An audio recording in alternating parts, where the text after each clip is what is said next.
Assalamualaikum warahmatullahi wabarakatuh. A'udzubillahi minasyaitonirrajim. Bismillahirrahmanirrahim. Sihat Ren? Sihat Ren? Sihat Ren? Kebanggaan hati di puncak rindu, meledak berbuat menurut ajaran Sang Pencipta, telah mewujud menjadi kenyataan hidup para rasul dan para pendukungnya. Semoga berulang menjadi kenyataan hidup umat manusia di jagat raya. Sahabat sihat, pegiat hidup sehat di mana saja berada. Saya Valian dari Sihat Ren DPC Bogor. Pada kesempatan ini akan mengutip beberapa keterangan dari buku Pengantar Hidup Sehat Siram Zaman terkait pendidikan ilmu kedokteran pada saat itu.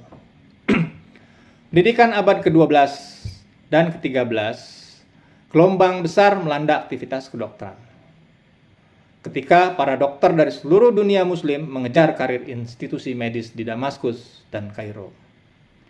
Di sana pada saat itu sudah banyak rumah sakit yang didirikan dan memerlukan lebih banyak dokter dalam pengoperasiannya. Rujukan pertama dalam mendapatkan ilmu kedokteran adalah institusi pendidikan seperti madrasah pada saat itu. Di Damaskus abad ke-13, salah seorang tabib terkenal atau dokter membuat sebuah sekolahan dalam rangka pengajaran kedokteran eksklusif. Sekolah tersebut disambut gembira oleh pemimpin otoritas keagamaan kota tersebut. Ada yang mengatakan juga sekolah kedokteran pertama yang dibangun oleh umat Islam, yaitu sekolah Jindi Sapur. Khalifah Al-Mansur dari dinasti Abbasiyah yang mendirikan kota Baghdad mengangkat Judis Ibnu Batisu sebagai dekan sekolah kedokteran itu. Pendidikan kedokteran yang diajarkan di Jindi Sapur sangatlah serius dan sistematik.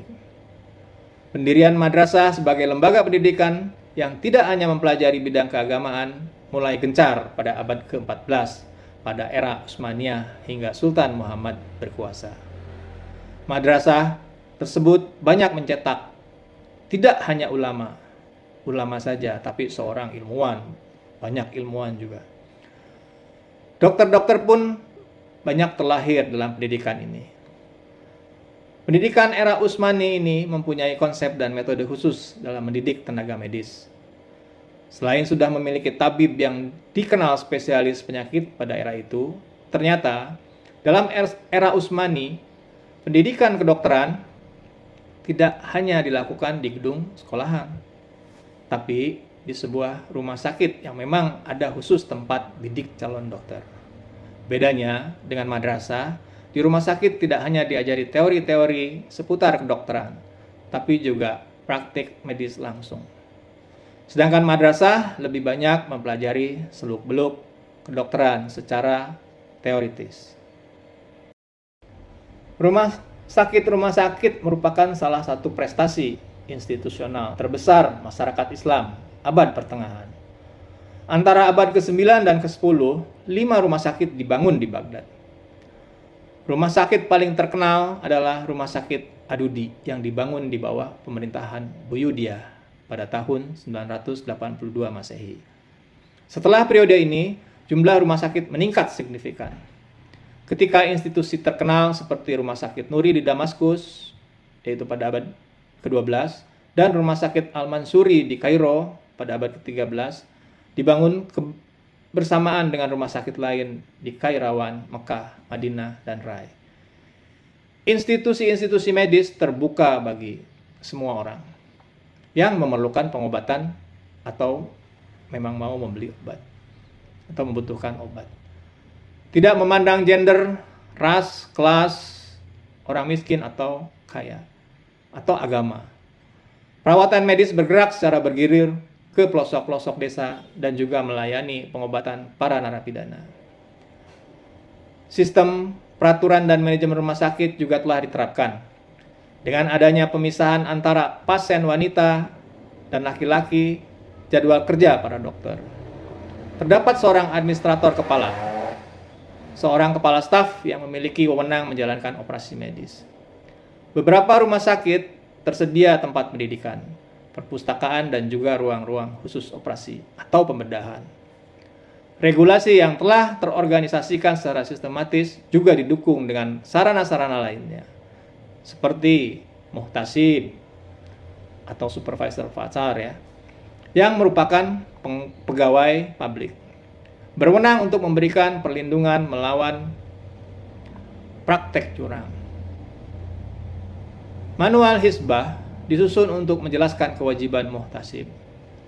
Dalam rumah sakit lebih maju terhadap berbagai fasilitas seperti apa yang telah dijelaskan, termasuk apotik, toko obat, khusus untuk melayani pembelian obat masyarakat umum. Berbicara mengenai apotik, Islam juga mewarisi apotek-apotek yang dibangun oleh apoteker Islam zaman dulu. Syarif Kaf Al-Ghazal dalam tulisannya bertajuk The Valuable Contribution of Al-Razi in the History of Pharmacy during the Middle Age mengungkapkan apotek pertama di dunia berdiri di kota Baghdad pada tahun 754 Masehi. Saat itu Baghdad sudah menjadi ibu kota kekhalifahan Abbasiyah. Selain itu, peradaban Islam juga merupakan pendiri sekolah farmasi pertama. Dengan berkembangnya ilmu farmasi yang begitu cepat, membuat apotek atau toko-toko obat tumbuh berdiri di kota-kota Islam. Hampir setiap rumah sakit besar dilengkapi dengan apotek instalasi farmakologi. Bahkan di era Abbasiyah, para ahli obat mempunyai apotek sendiri di rumahnya dan menggunakan keahliannya untuk meracik, menyimpan aneka obat-obatan sendiri. Pemerintah Islam juga mendukung pembangunan di bidang farmasi dengan tujuan adanya selektifikasi atau ketelitian dalam obat. Secara bersamaan, praktik sosial medis ini menjadikan kedokteran Islam berada pada satu tingkatan yang tidak terprediksikan dalam sejarah yang selanjutnya memberi kontribusi pada perkembangan tradisi medis Timur maupun Barat.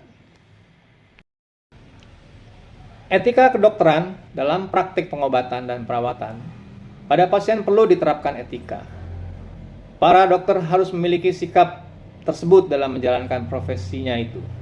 Karena itu, sangat berpengaruh pada keberhasilan dalam menyembuhkan pasien.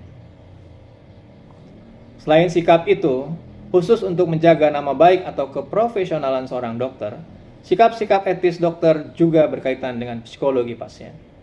Bagaimana seorang dokter mampu menciptakan era suasana, menciptakan rasa percaya diri untuk sembuh dan sebagainya.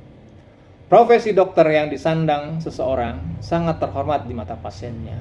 Oleh karena itu, untuk menjaga kehormatan, nama baik maupun keharmonisan antara dokter dan pasiennya, perlu diterapkan sikap-sikap etis yang diemban para dokter. Berangkat dari situ, tradisi kedokteran, para kejayaan Islam menetapkan peraturan atau kode etik harus diemban oleh para dokter. Hingga era Khalifahan Utsmani, peraturan berjalan sangat ketat. Para dokter muslim diwajibkan memegang teguh etika kedokteran dalam mengobati pasiennya. Seorang yang bernama Akdenis Sarien mengatakan dalam karyanya, Osman Lilarda, Hakim Akhlak, yaitu setiap dokter harus mematuhi etika kedokteran dalam setiap tindakannya. Menurut ia, secara garis besar ada 4 yang harus dipegang teguh oleh para dokter di era Khalifahan Turki Utsmani, yaitu kesederhanaan, kesopanan, kepuasan, harapan, dan kesetiaan. Akdenis juga berpendapat, berdasarkan catatan para tokoh di zaman Turki Utsmani, etika kedokteran mengatur dokter saat berinteraksi dengan pasiennya. Nilai kesopanan dalam kutipan Akdenis tercermin dari sikap seorang dokter bijak abad 16 Masehi, zaman Turki Utsmani yang bernama Nidai.